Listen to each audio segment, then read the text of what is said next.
what do people need to start thinking about just to have the groundwork laid out?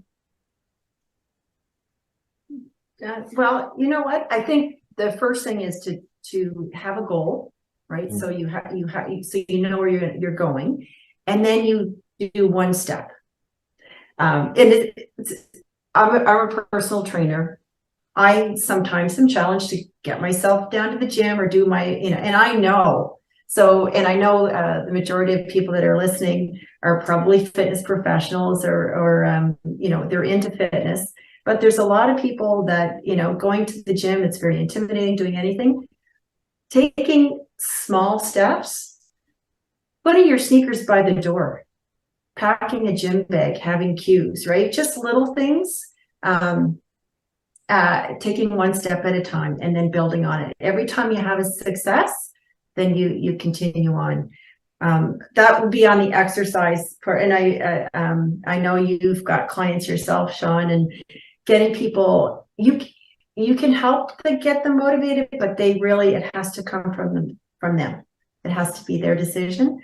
But the way to do it, start small, build on the success. And like I said, it could be something simple like getting into a walking program. The first step is to put sneakers by the door, and those sneakers become the cue, and then tie it into something else that they do regularly. Hey, after dinner, I put the dishes in the dishwasher, and then I'm going to put my sneakers on and go for my walk. And eventually it becomes like, oh, after dishes, I put my sneakers on and I go for a walk. That's just part of what they become or what they do.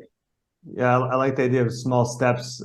There's this book called Small Steps. There's a book called Switch from Dan and Phil Heath that I remember reading a few years ago, and he talks about inch pebbles rather than milestones, because a mile is a long way to go when you're just starting to walk. And so if you think in just inches instead, and you try to put the bar as low as you can so that you can clear it, and then you do that repetitively day after day, and this is actually how you form a habit, right? It's not just taking a swing at the hardest thing that you can once and then be exhausted and give up. It's actually, okay, I'm gonna have to do that thing successfully dozens of times in a row for it to be ingrained in who I am and how I do things. Yes. And then from there I can start reaching or aiming a little bit higher and keep building the process like this, right?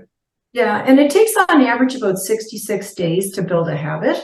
Some are easier to do than others. Like there's a great book called Tiny Habits. I believe the author's name is BJ Fogg, Fogg. And that's what he advocates, literally taking tiny little steps and eventually they build on each other and you get success, and then success breeds more success, right? And that's how you gradually build your habit. So absolutely, it does take time. And taking the same approach with your goal setting too. When I was trying to lose weight, my goal was 50 pounds, but that was such a lofty goal. Like it was overwhelming and my brain knew that I wasn't capable. So bringing it down to, well, let's start with 5 pounds, 5 pounds gone. Let's do another 5 pounds. So taking your ultimate goal, I'm going to run a marathon. You don't just run a marathon. You start by training slowly, right? So same thing, break down your goals. This is my ultimate goal. And these are the steps that I'm going to take.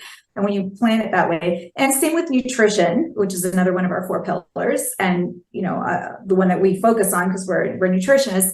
But your diet might be totally crappy, or you just don't know where to start. Start with the obvious, like start by taking out a few of the ingredients or substituting. If you're addicted to chocolate, start by eating dark chocolate instead of the cheap milk chocolate, crappy like Snickers bars or whatever. Like start introducing some dark chocolate, some other, sweeten your foods with other types of ingredients instead of sugar.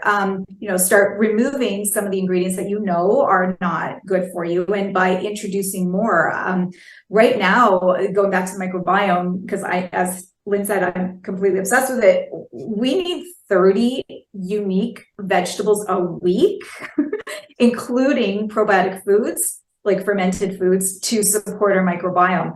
All right, everyone who's listening to this is freaking out. And I know, like, when I first read that, I was like, I can't even name 30 vegetables.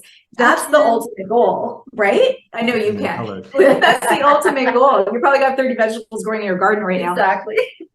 So if that's the ultimate goal, okay, let's break it down. Like, how can I start introducing more vegetables into my diet? So for me, I have a couple of scrambled free range organic eggs every morning for breakfast. That's another goal, right? Like, let's start, taking out the conventional foods and adding some organic foods or some free run or like, natural colors instead of artificial colors. Like, there's lots of room to change in nutrition.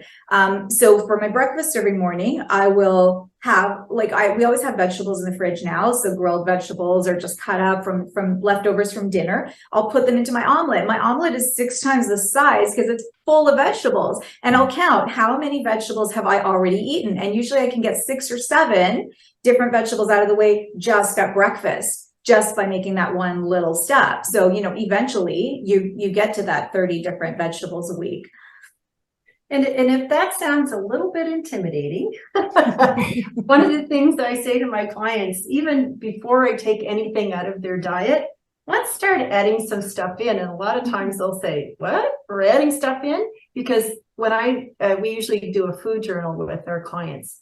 And the first thing I'll look for is, are they getting their leafy greens? Are they getting these things? And a lot of times they're not getting that many servings of vegetables or fruit in their diet. So the first thing they'll say, we're going to start adding some stuff in.